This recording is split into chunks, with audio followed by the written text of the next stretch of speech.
एक धूर्त तांत्रिक हर रोज एक सुंदर कन्या बना देता और उसके साथ खेलता। दरअसल उस तांत्रिक ने उस बला की खूबसूरत कन्या को अपना बंदी बनाया हुआ था। उस धूर्त तांत्रिक के पास जल के 2 कलश थे जिनमें जादुई जल था।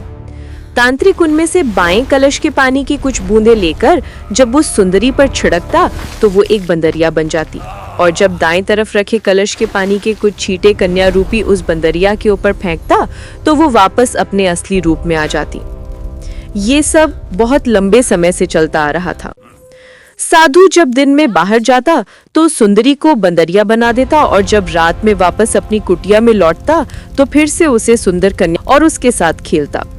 वो नवयुवती तांत्रिक के इन कुकर्मों से बहुत हताश थी, पर उस बेचारी के पास कोई रास्ता न था।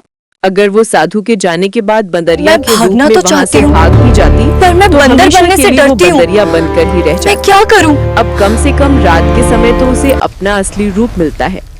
मन में ये विचार आते ही वो वहाँ से भागने का इरादा त्याग देती। समय बीतता गया।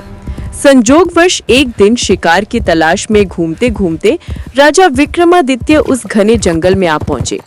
जब वो प्यास से बेहाल घोड़े से उतरकर पानी पीने के लिए उस धूर्त तांत्रिक की कुटिया के सामने बने एक कुएं के पास पहुंचे तो उनकी नजर पेड़ की डाल पर बैठी उस बंदरिया पर पड़ी।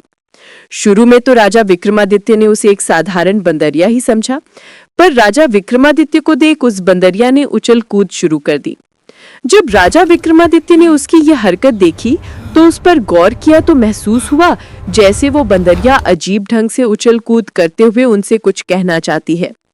उसकी हरकत देख राजा विक्रमादित्य ने विचार किया कि कुछ तो जानने के लिए एक रात वहीं रुकने का निश्चय किया, और थोड़ी दूरी पर एकांत सी जगह देखकर घने सारे वृक्षों में अपनी नजर उस कुटिया पर गड़ा ली। जब शाम का समय हुआ तो राजा विक्रमादित्य को एक तांत्रिक आता हुआ दिखाई दिया। वो सीधा कुटिया के द्वार पर गया और उसने बंदरिया को इशारा किया। बंदरिया झट से साधु के पास आ गई। उसने वहां रखे दाएं कलश से बंदरिया के ऊपर पानी के छींटे मारे तो वो एक अति सुंदर स्वर्ग की अप्सरान बन गई। तांत्रिक तभी उस अप्सरा को ले कुटिया के अंदर चला गया।